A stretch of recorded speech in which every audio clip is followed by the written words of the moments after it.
మీకు నా పేరు ఏమని చెప్పాలో తెలియట్లేదు. ఎందుకంటే నాకు ఇంకా పేరు పెట్టలేదు. ఈ ప్రపంచాన్ని చూడటానికి ఇంకా నేను బయటికి రాలేదు. మా అమ్మ కడుపులోనే ఉన్నాను. వినగలుగుతున్నాను. ఆ వినేవి చెవులతో అని నాకు తెలియదు.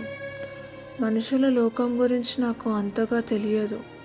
కానీ భయం మాత్రం వేస్తుంది. ఈ ప్రపంచాన్ని చూడటానికి నన్ను రానిస్తారో లేదో అని.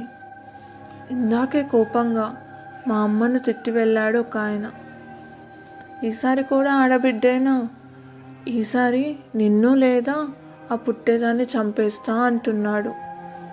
మా అమ్మ మాటల్ని బట్టి తెలుస్తుంది అతడు మా అమ్మకి భర్త అని. అంటే మరి నేను నాన్న అనాలో లేక నా పాలిట యముడు అనాలో తెలియడం లేదు. ఇంకా కడుపులో నుండి బయటికి రాని నాకు యముడు గురించి ఎలా తెలుసు అనుకుంటున్నారా? చదువుకున్న వాళ్ళు ఏం మాట్లాడుకుంటారో తెలియదు, కానీ చదువుకొని మా అమ్మ వాళ్ళమ్మతో ఈ ప్రపంచంలో జరిగే అన్ని విషయాలు మాట్లాడుతుంది. నాలానే భారతంలో అభిమన్యుడు తల్లి కడుపులో నుండే పద్మవ్యూహం సగం విన్నాడట. నేను అలానే మా అమ్మ కడుపులో నుండే ఆడవాళ్ళ మీద జరుగుతున్న నారీ కురుక్షేత్రాల్ని వింటున్నా. నాలా పుట్టకముందే చనిపోయే పసికందుల హత్యల గురించి, ఆడది ఇంటి నుండి బయట కాలు పెడితే జరిగే దుశ్శాసన పర్వాల గురించి, 10 మంది పిల్లలున్నా పట్టడన్నం దక్కని ముసలి దేవతల గురించి నేను వింటున్నా. ఈ మట్టిని కూడా భరతమాతే అంటారంట.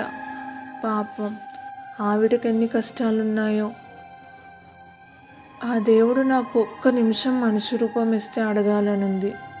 ఒక్క మాట, నేనేం తప్పు చేశాను నాన్న, నన్నెందుకు శిక్షిస్తున్నావని గట్టిగా అరవాలనుంది.